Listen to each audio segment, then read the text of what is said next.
Start up தரவரிசை பட்டியலில் கடந்த ஆட்சி காலத்தில் 2018 கடைசி தரநிலையில் இருந்த தமிழ்நாடு நமது திராவிட மாடல் ஆட்சியில் 2022 ஆண்டிற்கான தரவரிசையில் முதலிடத்தை அடைந்துள்ளதாக முதலமைச்சர் மு.க. ஸ்டாலின் தெரிவித்துள்ளார்.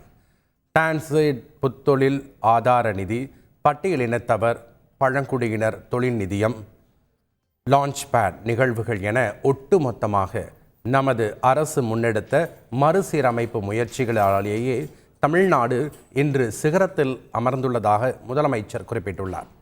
தமிழ்நாட்டில் தற்போது 7600 ஸ்டார்ட் அப் நிறுவனங்கள் உள்ளதாகவும் அவற்றுள் 2022 ஆண்டில் மட்டும் 2250 நிறுவனங்கள் பதிவு செய்யப்பட்டுள்ளன என்பதே நாம் நிகழ்த்திய பாய்ச்சலுக்கு சான்று என்றும் முதலமைச்சர் தெரிவித்துள்ளார்.